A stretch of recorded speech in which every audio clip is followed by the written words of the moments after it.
안녕하세요. 오늘은 사회 1단원의 20차 시, 우리나라 산업 발달의 모습을 살펴보는 시간을 갖도록 하겠습니다. 먼저 사진을 한 장 볼까요? 여러분이 보고 있는 이 사진 속 물건이 바로 우리나라의 첫 수출품인데요. 이 물건을 본 기억이 혹시 있나요? 네, 가족들이랑 회를 먹으러 갔다가 본 적이 있어요. 네, 사진에 보이는 식품은 한천이라는 것인데요. 한천은 우뭇가살이라는 해조류를 녹여서 압착하여 물을 뺀 뒤 건조시킨 식품을 말합니다. 그럼 오늘날의 우리나라 주요 수출품은 어떤 것이 있나요? 반도체가 있습니다. 인삼이나 자동차도 우리나라 주요 수출품입니다. 네, 맞습니다. 이렇게 시대에 따라 우리나라 주요 수출품의 변화가 있다는 것을 알 수 있는데요. 그래서 오늘은 우리나라 산업 발달의 모습을 다양한 자료를 통해 알아보는 시간을 갖도록 하겠습니다. 먼저 교과서 70쪽의 내용을 살펴볼까요? 과거에는 제품을 만드는 데 필요한 재료를 쉽게 얻을 수 있는 원료 산지에서 산업이 발달했다. 1960년대 이후 생활에 필요한 물건을 공장에서 대량으로 만들기 시작하면서 생산에 필요한 원료를 배로 수입하거나 완성된 제품을 수출하기에 편리한 남동쪽 해안가에 새로운 중화학 공업 단지가 형성되었고 산업의 종류도 다양해졌다. 잘 보았죠? 본격적으로 산업화가 되기 이전의 공업은 주로 간의 수공업의 형태로 이뤄졌습니다. 과거의 공업은 대부분 원료를 쉽게 구할 수 있는 원료 산지에 입지했으며 그 규모도 작았죠. 그래서 현재의 산업과는 많은 차이를 보이고 있습니다. 자연환경과 인문환경의 차이에 따라 지역별로 각기 다른 산업이 발달했으며 오늘날에는 과학과 기술이 발달하면서 첨단 산업이 빠르게 성장하고 있는데요. 교과서 71쪽을 보면서 어떤 산업이 발달하고 있는지 살펴보도록 하겠습니다. 71쪽 그림을 살펴봅시다. 동해에서 시멘트와 석탄 산업이 발달한 까닭은 무엇인가요? 시멘트 산업에 필요한 원료의 석회석이 풍부하기 때문입니다. 네, 맞습니다. 그럼 대전에서 발달한 산업은 무엇인가요? 첨단 산업입니다. 그럼 대전에서 첨단 산업이 발달한 이유를 생각해보며 대전의 첨단 산업이라는 제목의 영상을 하나 보도록 하겠습니다. 국내 최고 이공계 인재들이 모인 연구중심 대학 카이스트가 최근 개발한 첨단 연구 기술을 공개했습니다. 바닷속에서 활용될 무인 잠수정과 스마트 헬스케어 등 다양한 기술들을 선보였습니다. 조명아 기자입니다. 물속에 투입된 무인 잠수정이 부착된 쇠막대를 이용해 수중 구조물의 밸브를 엽니다. 카메라로 목표물 위치를 파악한 뒤 미리 입력된 매뉴얼에 따라 스스로 임무를 수행하는 겁니다. 집에서도 자신의 건강 상태를 쉽게 확인할 수 있는 헬스케어 기술도 있습니다. 침대에서 몸을 뒤척이자 맥박과 호흡수 등을 통해 수면의 질이 파악됩니다. 몸이 좋지 않을 때 오른손을 들면 화면을 통해 자신의 건강 상태를 확인할 수 있고 왼손을 들면 의사와 연결돼 원격 진료를 받을 수 있습니다.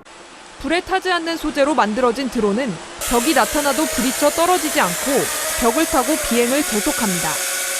대형 화재 등 재난 현장에서 유용하게 활용될 수 있습니다. 카이스트에서 이루어지는 연구 결과가 어디에 응용될 수 있고 할 수 있는지를 좀 다 외부에도 알려드리고 카이스트는 융합 연구를 장려하기 위해 연구팀별로 각 연구 성과를 발표하는 연구의 날 행사를 더욱 활성화하기로 했습니다. MBC 뉴스 조명아입니다. 잘 보았죠? 대전에서 첨단 산업이 발달한 이유를 잘 생각해 보았나요? 네, 연구소와 대학교가 서로 협력해 연구하기 때문입니다. 네, 그렇습니다. 카이스트라는 연구 중심 대학교가 인간 생활을 윤택하게 할 수 있는 다양한 기술을 개발하고 있다는 내용의 뉴스였습니다. 이런 연구는 대학교의 힘으로만 이루어지는 것이 아니라 국가와 기업의 지원, 그리고 연구소와의 협업 등으로 더욱 가치 있는 연구를 진행할 수 있겠죠. 영상에서 본 것처럼 카이스트는 그 지원에 대한 충분한 가치를 증명하고 있는 것으로 보이네요. 그럼 부산 주변에는 어떤 자연환경이 있는지 살펴볼까요? 바다가 있습니다. 바다가 있으면 산업의 발달에 어떠한 영향을 줄 수 있을까요? 원료를 수출하고 수입하기 편리합니다. 네, 아무래도 항구가 발달하게 될 테니 원료의 수출입이 더 쉽게 이루어지겠죠. 그럼 제주도는 어떤 산업이 발달했는지 살펴볼까요? 관광 산업이 발달했습니다.